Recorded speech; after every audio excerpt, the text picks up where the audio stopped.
Alright, good morning guys. Welcome back to the ZIMM'S Guitars YouTube channel. We've got another restring video today. This is a cool old Ibanez Joe Satriani JS series. It needs a lot of cleanup. It needs new strings. It needs a lot. So help us out here. Let's get this guitar ready for resale. Here we go.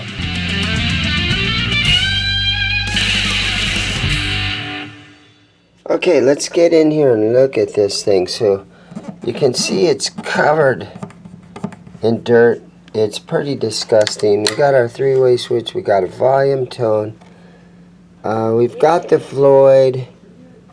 This pickup is really high. The strings are laying on top of this pickup right here. It is the Joe Satriani model. So this guitar does have some value and it's all cleaned up. See a lot of dirt on the fingerboard right there. Somebody has played it a lot. The Ibanez JS series. It's kind of cool. It's got a lot of stuff right there that it's kind of chewed up right there, but it's adhesive. I might be able to clean that. So yeah, JS100, made in Indonesia. So there's a lot of just everything all over it. I like this carve right here. That's nice. We don't have to take the back plate off to make adjustments to the claw, which makes things easier. So yeah, here we go. Let's start in on it. Alright, just to get started here, I have an arm I'm going to slide down in here. It's not the right one. It doesn't fit right. But just to see if I can get an eraser underneath here to hold this trem in its proper position. That looks pretty good right there. So I do need to investigate and see if I can get the piece that goes in here so we can put a new arm in there. And then another thing that I see that it needs immediately done is this pickup needs to be lowered because these strings are laying right on top of it. So we'll go ahead and we'll get this out of the way a little bit right here, right out of the bat.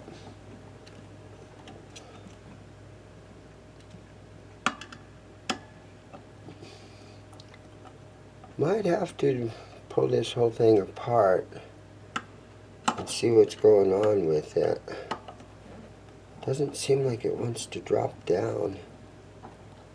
Yeah, something screwy about that.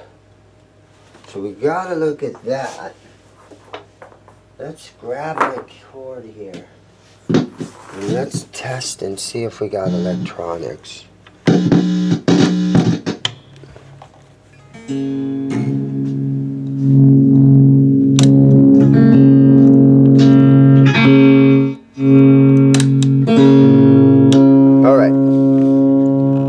So that's a positive right there.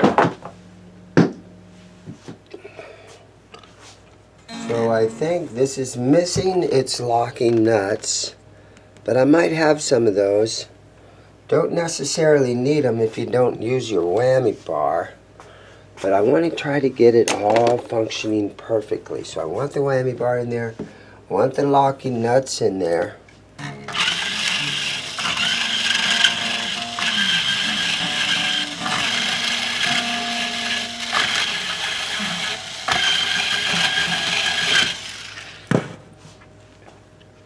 I think step one is to just clean this thing and get it looking as good as possible. There is dirt all over it. You guys might not be able to see that.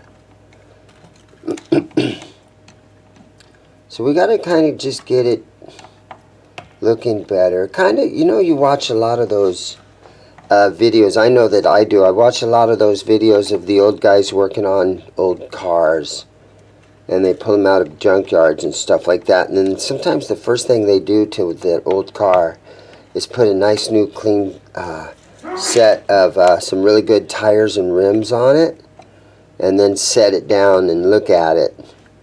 with some cool rims and tires, and then they're motivated to work on it. So I just got to get to a point here on this guitar where I become motivated to work on it, right? This thing has been down here at the shop for a couple of months now, hanging on the wall here in the back room. Once in a while, some of my customers will come in and say, hey, what's the deal with that guitar hanging back there? And I just say, well, I haven't restrung it and cleaned it yet. And they'll shoot me offers on it as is, the way it sets in the back room. That happens once in a while. You guys are more than welcome to shoot me offers on stuff that's laying around. But the point is to fix them up. Make them look as close to new as possible. Put them out in the showroom.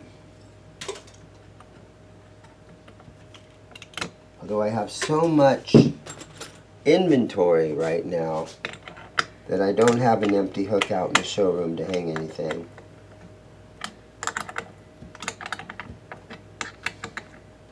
I would estimate that there's 400 guitars in the shop right now that are for sale.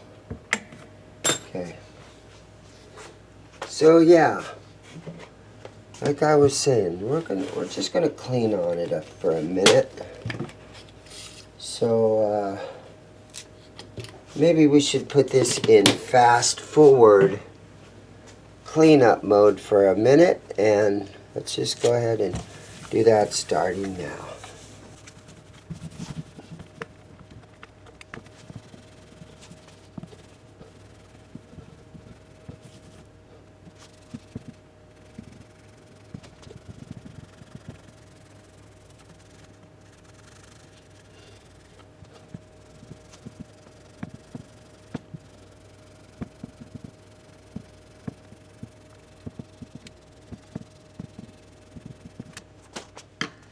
Alright, let's dig into this pickup and see what's going on here. I'm gonna guess that it just maybe is missing one of its springs underneath here or something.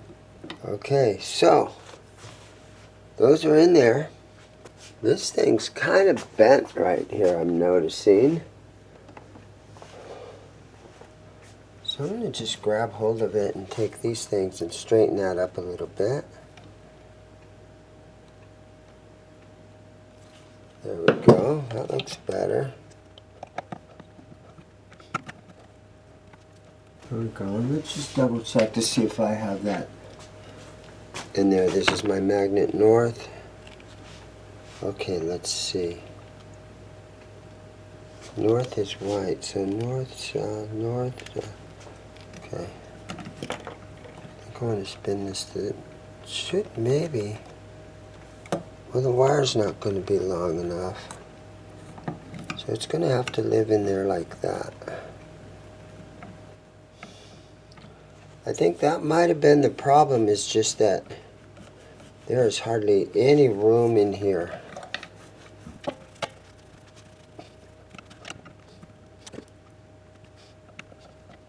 Okay, I think we're okay with that pickup. Okay, so this thing has cleaned up nicely. But now that I have the strings off, I'm seeing a lot of fret wear. So I think we're going to try, and I'm going to give it my best effort.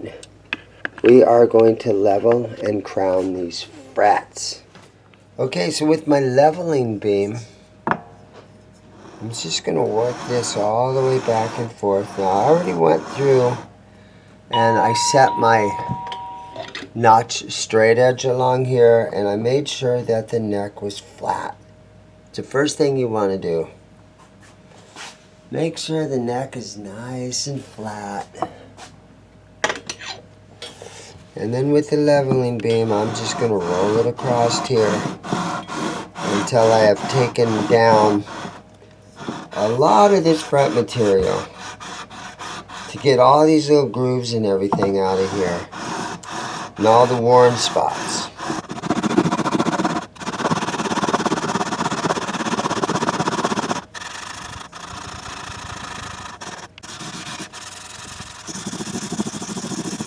One eternity later. Okay, so now I'm going to use my crowning file. And this is the StewMac wide jumbo file. And I think for an Ibanez, I'm going to guess that this one should work really well. So I'm not going to get crazy here. I'm just going to try to hold the file nice and straight up and down.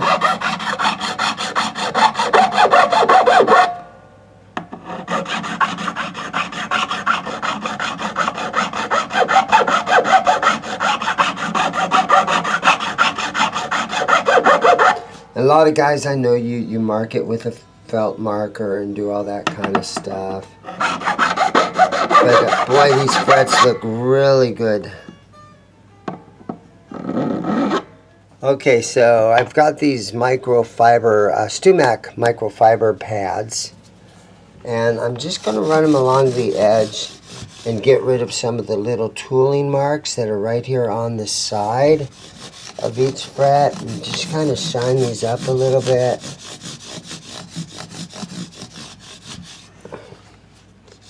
And I'm going to get in here and do it on this side too, just so we have good fret ends.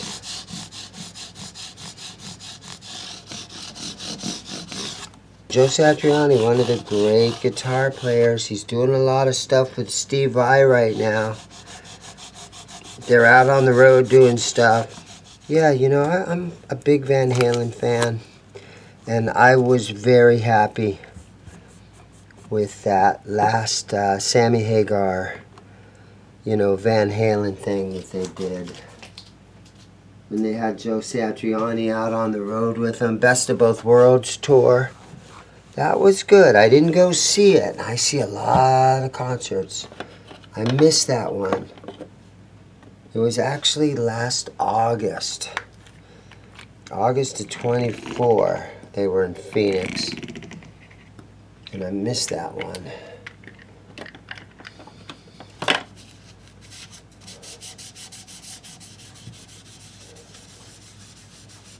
I do got my David Lee Roth tickets already for September.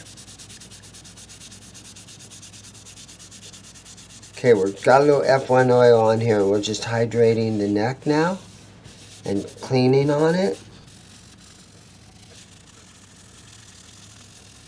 Some kind of DiMarzio pickups in this guitar, I'm guessing. They might be Ibanez pickups. Most likely they're Ibanez pickups, now I think about it for a minute. Okay, there we go. Okay, so I've spent the last couple of minutes cleaning the neck. The fingerboard had, it had some more dirt up in some of these frets. So now I'm throwing some stereo lemon oil on it. And it's just an effort to clean, hydrate, and to just basically make this guitar look and play as good as possible. You guys know I'm a buy, sell, and trade store in Mesa, Arizona. And this whole thing, you know, I've got a great store and I feel very blessed. This whole thing started off about 10 years ago as a hobby, where I was just flipping guitars, and there was this little shopping mall right on the corner where my house is, like a mile away from my house, and there was a little shop in the corner of like a Goodwill parking. The only thing in the whole mall was a freaking Goodwill in the whole little strip mall. And I leased a little spot in the corner and made a guitar shop out of it. And I worked out of that guitar shop for 5 years before I moved over to where I'm currently at. My first store was about 1,200 square foot. And then I moved over here in 2020.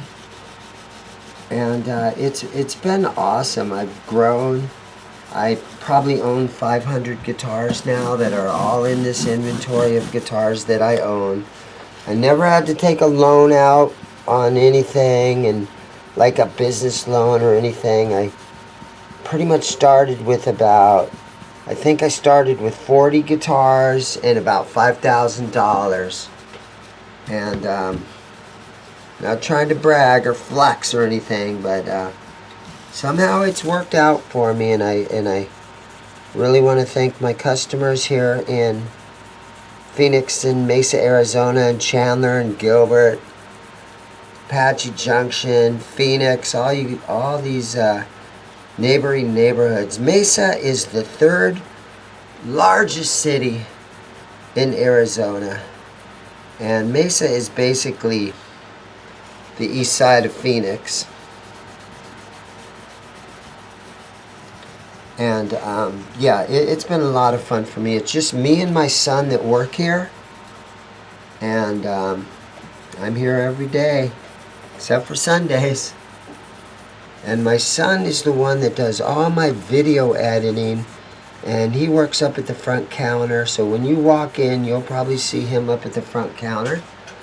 And so yeah, supporting a little, you know, father and son guitar shop in Mesa, Arizona is what you guys are doing by watching these videos and supporting us, watching the videos, coming into the store, buying a t-shirt. There's links down in the description below where you can buy a ZIMM'S Guitars t-shirt. You know, there's an Amazon link if you guys are wanting to go on Amazon to buy anything. Even if you're buying a guitar from Amazon, click on our link first, and we end up with a very small percentage of that. But every little thing helps. Weekly guys come into the store and tell me to, hey man, love the videos, keep making videos. And I'm putting these knobs back on right here. But yeah, you guys are awesome. And then I'm lucky enough to go, and I see a lot of concerts. And so the ZIMM'S Guitars 2 is my second channel. Got a little push-pull. So ZIMM'S Guitars 2 is my second channel, and every time I go see a concert, or I go to play a gig or a casino shows or whatever I'm doing, sometimes I'll make a video on that kind of stuff. So if you go over to ZIMM'S Guitars 2 and kind of look at some of the content over there and subscribe. We just started it about a month ago, and I don't know, it's got 100 subscribers or something. But it's just me goofing around and doing stupid stuff and going to concerts. And the last video I put up, I went and saw a Leonard Skinner tribute at the casino, and they were pretty good. And I went and saw, I got free tickets to the Pointer Sisters. Yeah, Pointer Sisters, and I went and saw the Pointer Sisters. Alright, so you know, I think it's that time. It's time to put some strings on this thing. So here we go. Let's grab a pack. Today's string choice. Today's string choice. Ernie Ball Primo Slinky, 9.5 through 44. So this is just a little tiny thicker strings than a Super Slinky 9s. And a little bit lighter than a 10 through 46. So this sits right in the middle between 9 gauge and 10 gauge.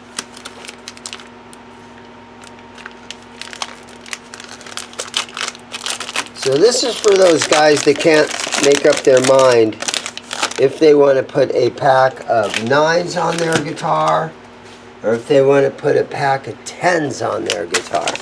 That's exactly what these Primo Slinkies are. Sometimes you're like, man, these 9 gauge strings are just too light. And then other times you're like, man, those 10s, Damn it, those 10 gauge strings are just too heavy. So what do? You put Primo Slinkies on there. Make sure that's in nice and tight, and that feels really good right there. And then with my Ernie Ball Power Peg Pro string winder, we put them on here. Now some of you guys watch Philip McKnight's channel, big guitar YouTuber, and he lives over in Gilbert. And he came in here Saturday, and we do different trades, and he puts a few things on consignment every once in a while. But he walked out with an Ernie Ball Power Peg Pro string winder, and I think you might see that in some of his upcoming videos.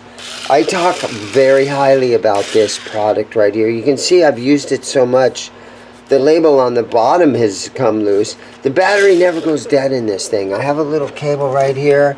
I plug it in every once in a while. The light comes on. The battery has never gone dead in this. So if you're tired of your drill always being dead, I highly recommend one of these things. Alright. Our A string is a 34 gauge. Yeah, so go over and check out some of Philip McKnight's Know Your Gear channel. And it'll be interesting to see.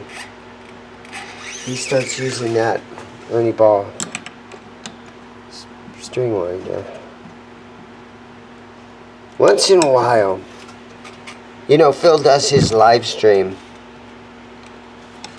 every Friday afternoon, and he gets at least 1,000 guys watching. He's got a great channel, and he's a veteran YouTuber now, and he's got a great channel.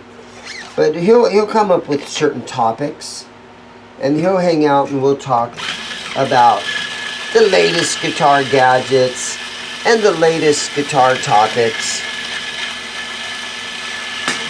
And once in a while, I'll mention something while we're talking, and I'll come up with a good point about, not always, but once in a while I'll come up with a good point.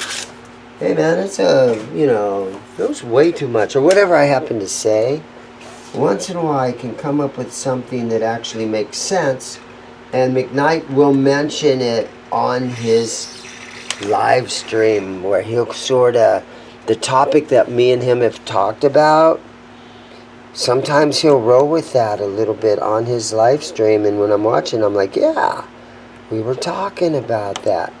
So I'm not going to sit here and say I influence him, but once in a while something comes up. Now this is starting to wear out. It's unfortunate, but I think I'm starting to, the little ball on the end here is starting to wear out. I've used this thing for a long time. It's very handy. Yeah.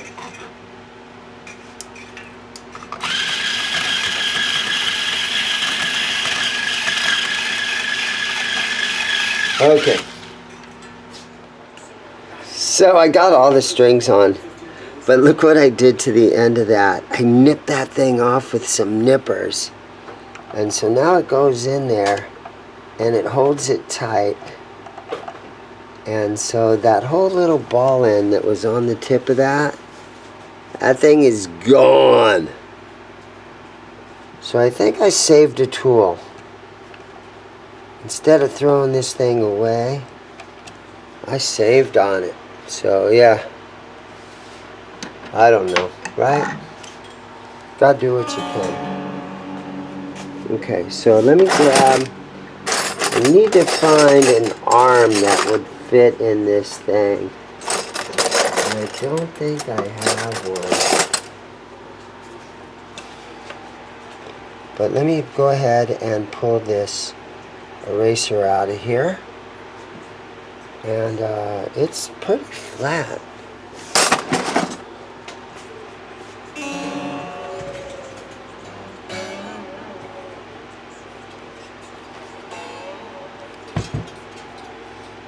So it's a little bit higher on this end than over on this end. So So I think I don't have strings to full tension yet. So I'm going to push this down a little. There we go. I'm going to adjust that down so that I just take my finger and my thumb and I just kind of see if it feels level on each side, and that feels better like that. So I'm going to leave it right there for a while. They tell you not to turn these when you have full string tension because it's hard on the little blade edge of the tremolo right there. Okay, let's throw a tuner on this thing. Tempted to go a half step down or something, but we'll put it in standard tuning.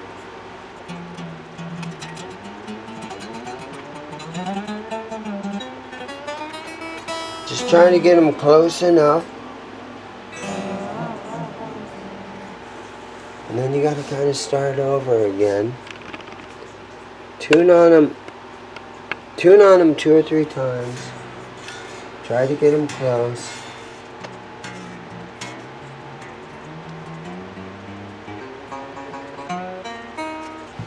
And now I'm going to tighten the claw up a little tiny bit.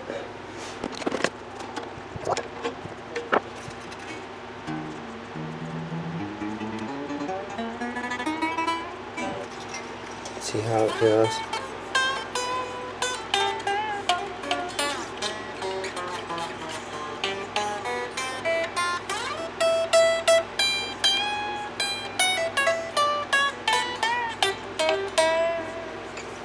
Not too bad. Okay, I'm just going to stretch on the strings a little bit. Keep tuning on it. And let it just sit here and kind of acclimate to these strings. Okay, so I got the back plates off. And since I'm here, I'm going to put in a little of this electronic spray cleaner in the potentiometer right here. Spray that thing out. Let's spray this switch out a little bit. If we can prevent a little crackle or something the first time somebody picks this up off the wall and they play it, and if it's got a little crackle in there, there's a good chance that they will just hang it back on the wall and not be interested in it. So it's a good idea to go ahead and spray this stuff out. And now this I'd like to get in here from the top. And I've never had any problems with this spray on any finishes and stuff like that. I mean, I'd be very cautious on a, PRS Core 24, 10 top or something. But on these Ibanez stuff, I think it's completely safe to use this stuff. It doesn't seem like it hurts the finish, anything like that. So there we go. We'll clean that out to make sure that those work properly. And now I'm looking at, real quick, let me show you something in here. So this is a quality guitar where you can see on the potentiometer right here that it does have the treble bleed system. So when you turn your volume down a little tiny bit, you won't lose the highs in it. It's got the push-pull right here, so you can split or single coil the pickups. So that is nice. Oh, and another thing in here then, this is the piece where the whammy bar fits in right here. So I'm going to go ahead and, I'm sorry about this camera work. I'm going to go ahead and snug this tight.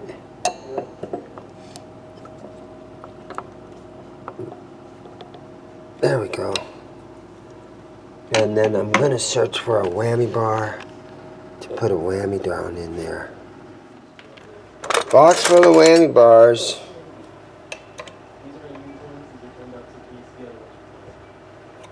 I don't know. I kind of have my doubts. Look at that weird thing.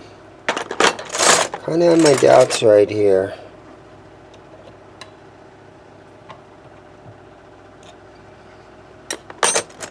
I kind of think it's just a push-in bar.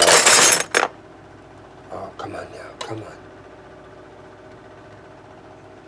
Oh, that one seems close. but it's not going all the way down in there. Yeah, I don't think I'm gonna have, that one's too loose. Is there some sort of a strat?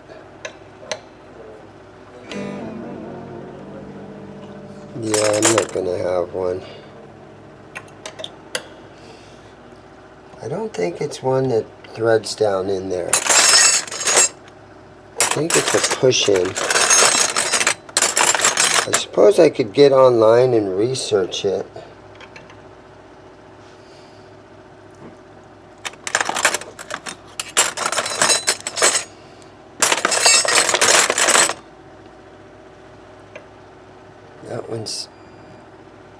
That one's close. But it's too big. Too small. Oh, look at that. This is amazing because this was the Dan Smith era Fender. I think they called it the Free Flight bridge. These are very rare. This is a left-handed early 70s or early 80s Dan Smith era lefty.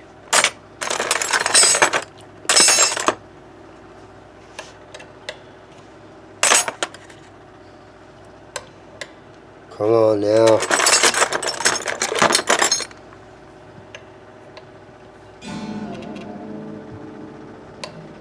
Okay, that one's in there.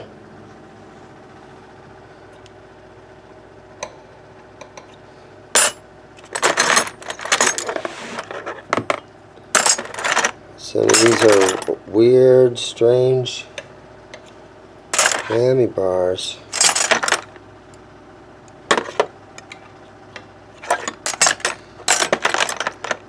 Yeah, I'm not gonna have one.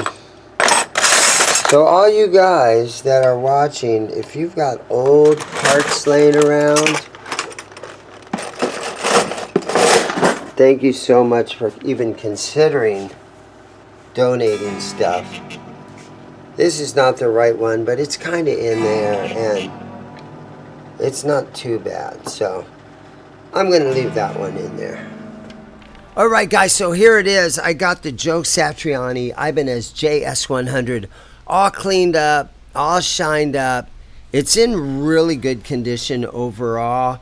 There's no dents or dings or anything. The only thing that was on it was some adhesive from some stickers. The arm isn't really quite right, but it's in there. I did get the locking nuts on the nut up here, but I don't have them tightened down yet.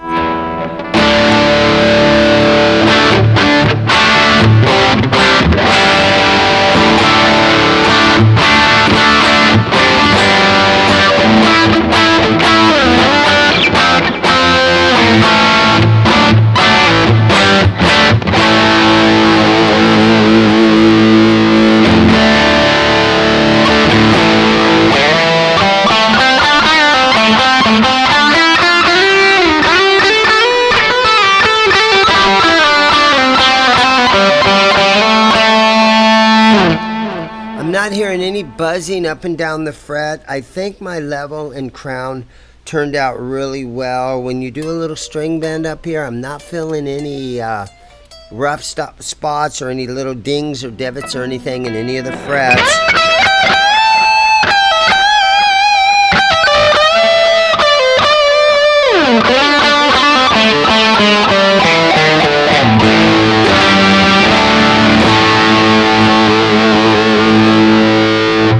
Electronics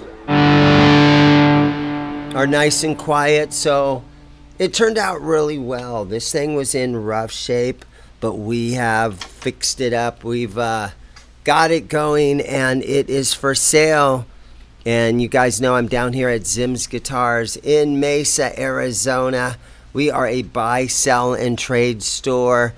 And if you live in the Mesa area, or if you're in Phoenix, or if you're out here vacationing or whatever, drop in on me and do me a big favor. We're just like I said, we are a father and son guitar shop, and my son does all my video editing for me. I have to thank him. There'd be no channel without him doing all that editing. But thank you guys for watching. Do all that YouTube stuff, like, comment, share, hit the notification, all that kind of stuff that every YouTuber asks you to do, and I'm asking you to. Thanks again, and this thing is for sale. So, again, if you're here in town, drop in, give us a call, and let's get this thing into a customer's hands. Here we go. It's going to be lonely here at the store. It needs to go somewhere. Thank you guys for watching. Everybody have a great day. See you next time.